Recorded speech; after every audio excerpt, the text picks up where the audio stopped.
Здравейте на всички! Добре дошли отново в моят канал, който търси намира. Днеска ще се занимаваме директно към сеанса. Започваме. Въпросът е или ситуацията да видим как ще се развият събитията към вас. Да видим всички тези, които ви мразят, какво ще се опитат да направят, как ще се развият като развой, нали, резултатът какъв ще е за вас, какъв ще е за тях. По време на, когато разбърквах картите, колодата, извинявам се, попаднах на тази карта, тя всъщност изскочи, което означава, че тя е важна карта, с която трябва да започнем. Имаме двойка. Двойката по принцип е число на избор. Да, търси се някаква сигурност, искате да намерите сигурност. Важен изход, който трябва, важно решение, което трябва да се вземе. Това решение, което ще го взимате, скъпи мои, ще бъде много емоционално за вас, но се надявам, че това няма да ви попречи да продължите напред. Какво означава още да разгадаеме тази енергийна карта? Това е емоциите, всичко това, този сблъсък във вас, фактите, какво се случва в момента около вас, енергиите, които се блъскат една в друга и всъщност притискат вас. Тук енергиите притискат вас и вие трябва да направите изход, да намерите изход и да направите и да вземете важно решение, което означава, че по който път прецените да вървите, по този път ще има развитие на нещата. Сега ще разгледаме, разбира се, какви ще бъдат пътищата. Това сте вие, това е ситуацията, в която сте попаднали или избора, който е. Започваме. Единия избор. Другия избор. Хайде да видим сега. Тук се чувствате от една страна, тук се чувствате предадени, притиснати, като че ли някаква битка, развой, нещо ви е предизвикало, започвате да се борите с това нечестие. Хайде да го наречеме нечестие, защото тук определено се вижда измама, лъжа. Вие се чувствате пренебрегнати, вие се чувствате всъщност притиснати до стената в момент, в който търсите, знаете ли, наговорено, значи всичко, което се случва е като някакъв заговор. Заговор срещу вас и вие трябва да излезете от тази ситуация. В този момент се усещате, че вие сте оставени сами. И каквото и да се случва, можете да разчитате само на Господ и на самите вас. Това е истината. Вярвайте, бъдете позитивни. Това, което трябва да си замине от вашия живот, то ще си замине и вие Ще го усетите и ще го видите.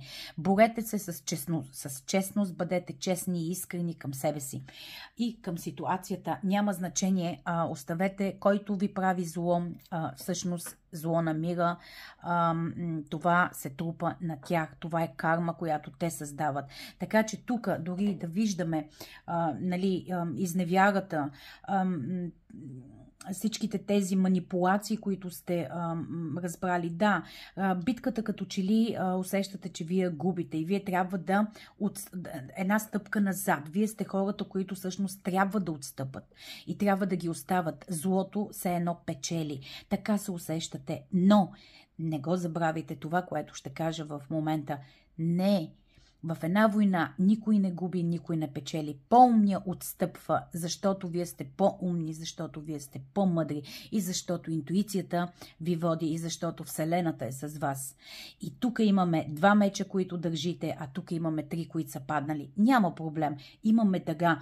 Вие сте в позитивност, вие имате позитивна енергия, така че продължавайте в същия дух. Каквото и решение да вземете, бъдете сигурни, че сте анализирали ситуацията, вярвате на вашия инстинкт, за да може да продължите с развоя на събитията, които ще бъдат. От друга страна, какво виждаме?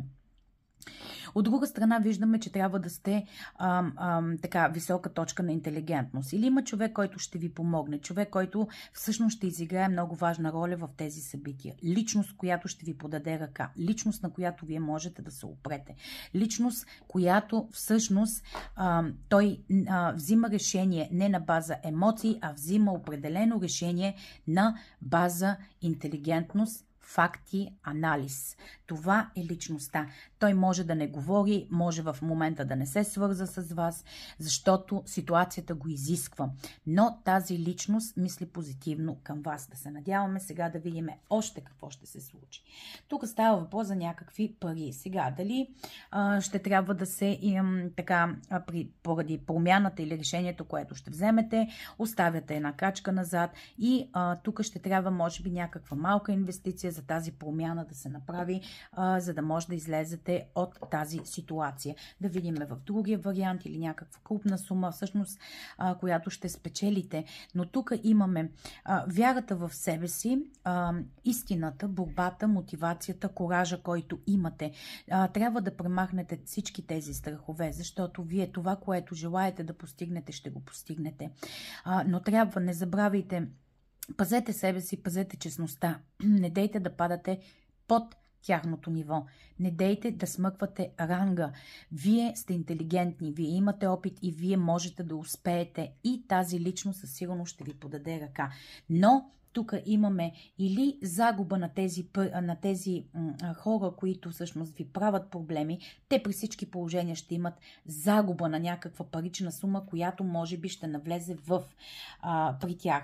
Те каквото правят, го правят с любов. А вие трябва да отстъпите с любов. Колкото и да се чувствате, не дейте да влизате в конфликти с такива личности. Или тези двамата или двете личности, които са всъщност имат някакви, дали са свързани по някакъв начин, дали са свързани семейно, кръвно, дали са рода, дали са по някакъв начин, имат някаква обща цел, която ги свързва. Може би това е привличането един към друг, което те имат, или някакви материални блага, за които всъщност те се борят или които те искат да ви прицакат, да ви направят мръсно, нали, да ви притиснат. Хайде да видим в другия избор какво ще стане. Ами тук какво имаме? Значи тук имаме магиосника. Отново, вие държите доста големи аркани. Наистина големи аркани казвам, защото козовете тук са с вас. Имаме 2 големи аркана. Това е коража, мотивацията, която имате, смелостта, която имате и премахване на страховете. А тук имаме силата на мисълта. Вярвайте в стихиите, които владеете. Със съзнанието си вие можете да обърнете света, да преобърнете живота си. Какво ще желаете? Да играете по тяхното хоро или желаете да си поемете вашият път, вашия собствен живот във ваши ръце.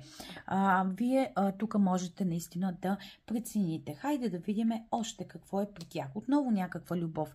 Дали това е някакъв знак на прошка, може би трябва да простите, може би трябва да трудно ще ви бъде, защото може би пък човека, който вие трябва да напуснете, го обичате, но въпреки всичко, така или иначе, той заминава в някаква друга посока. Те обръщат страницата и всъщност тук пътищата ви се разделят. Вие сте на кръстопът и трябва да прецените и да анализирате всичко това. Какво ще се случи още натам? Да видиме. Да, тук се усещате, въпреки че имате коража, въпреки че имате тази сила, се усещате като че ли губите, като че ли някой, знаете ли, като че ли някой е наблезнал във вашата къща и ви е изгонил. Точно по този начин. Дали, нали, така го обяснявам, за да може да си го представите, но това е като вашето лично пространство, като че ли измама, лъжа. Отново казвам, всичко, което е долнопробно, всичко, което е страховете, като humiliated, как да ви кажа, като че ли се държат с вас, всичко добро, което сте направили, като че ли отива в кофата за буклук, като че ли нищо не сте направили, като че ли вие изведнъж взаимоотношенията са ви били добре, а изведнъж нещата се променят в коренно различна посока и вие излизате извън тази картинка, извън тази ситуация, като че ли вече ставате невидими. Напротив, даже се обръщат нещата, че започвате да пречите на тези хора. Точно така е. При тях какво е? Да, те биха искали да остават всичко. Тук ви се казва също при вас. Оставете всичко назад. Това, каквото правите, любов, може би ще има, която ще трябва да загърбите. Това, което силно сте, може би, материално, хайде да го обърнем, материалното, в което вие сте били привързани. Вие сте обичали всяко нещо, което сте правили, купували, може би инвестирали и така нататък, но тук като че ли го губите. Точно това се дава тук. А тук имаме, се усещате като че ли те навлизат във вашето пространство и има една депресия. Чувствате се, знаете ли, срам ви е буквално цялата тази ситуация, че ви плюят, хокат и излизате виновни. Без нищо. Вие, човека, който сте направили всичко, реално тук нещата се променят. Но при вас пък се оказва, че този избор, ако направите тук, който го виждате, духа ще ви се освободи. Ще бъдете една птица. Между другото, нещата ще се проиграят много, много, много позитивно за вас. Това тук вече е развитието, което виждаме. Освобождаване на духа, освобождаване на физически, може би преместване на местожителство, може би отиване в друг град. Има някаква промяна, но тази промяна ще действа бързо. От момента, в който може би гледате това видео, ще бъде в следващите 2 седмици. Да не кажем 2 месеца са много, но говорим за много кратък период от време. Така че вместо да ви извадат очи, те ще ви изпишат вежди. Защо го казвам? Защото тук ще оставите всичко, да, емоционално отново казвам, защото оставяте всичко, което е било и което сте правили, което сте купували, което всичко сте създали самите. Вие с вашия труд, с вашите средства трябва да го загърбите. Хайде да видим сега какво ще се случи като изход за вас.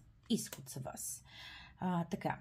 Тук, ако изберете и останете на същото място и останете в тази ситуация, всъщност нещата ще се объркат, ще станат още по-зле, ще бъдете притиснати много повече, ще изгубите баланс емоционално, ментално, няма да има никакво постоянство. Наистина тук вече се навлизат едни много негативни енергии.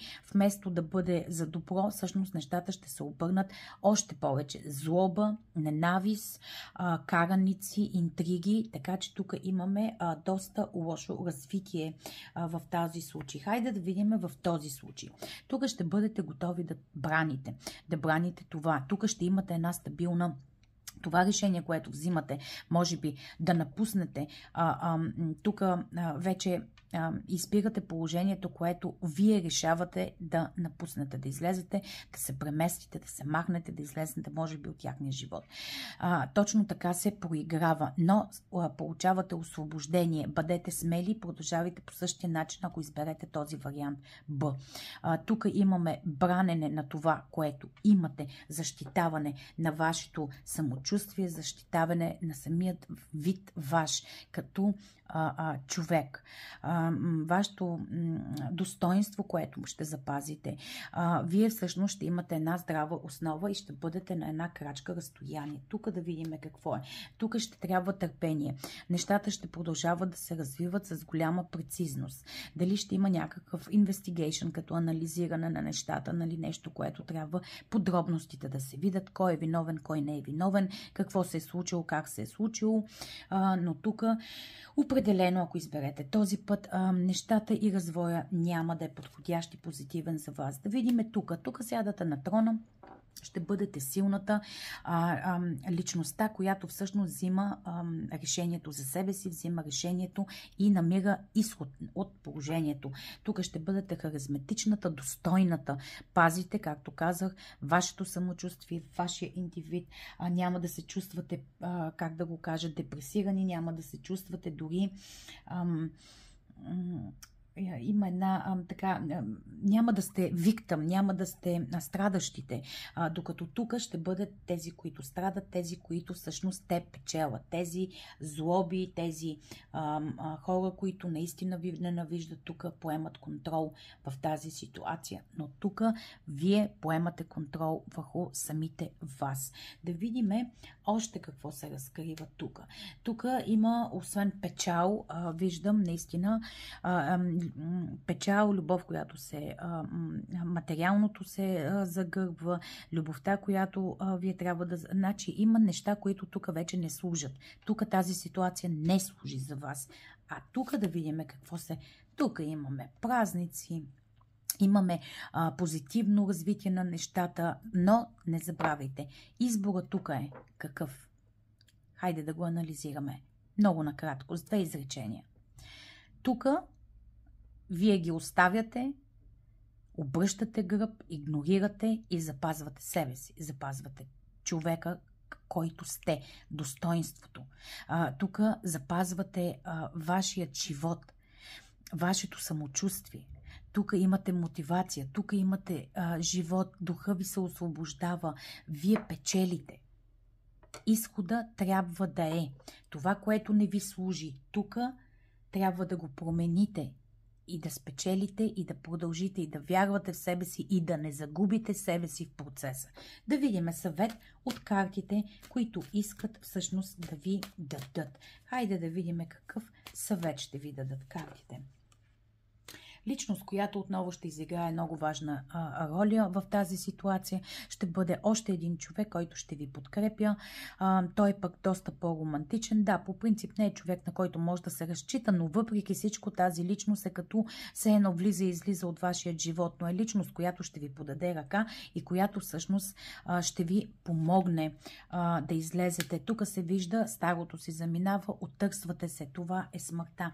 Това е прераждането на вашия дух, на вашия живот. Отваряте нова страница в живота си и може би пък може и да е запознанство с нова личност да навлезе в вашият живот. Да видим още. Да, нещата няма да са стабилни, но вие си казвате, тук иска да ви кажа Вселената, оставете нещата, занулирайте го, започнете нова страница през 2025 година, премахнете старото, защото вече идва нова епоха, ново време, нови енергии, които се отварят в вселенски и това решение, което ще направите тази година, сега, когато гледате този разклад, всъщност ще ви бъде печелившата карта за успех. Така че изхода, който трябва да направите, е да стъпите здраво на краката си, да пренебрегнете тези емоции, да не взимате решение емоционално, а да продължавате, колкото и да не знаете какво ще се случи. Нещата се обръщат във ваша полза. Но ако останете тук в план и останете да се забърквате с тези хора и няма да намерите изхода. Ще имате постоянен тормоз, ще се измъчвате постоянно, така че тук няма да се проиграе наистина сцената добре за вас. Още една карта от Таро да видим какво ви съветва. Попадаме на звездата. Излизане, позитивност. Това е излизане от ситуацията, сбъдване на вашите мечти. Тук при всички положения ще има още. Трябва да бъдете малко по-търпеливи, да проявите постоянство, търпеливост и да бъдете над нещата. Това е вашият изход, сбъдването, излизането от тази дупка, от тази интрига, от тази ситуация.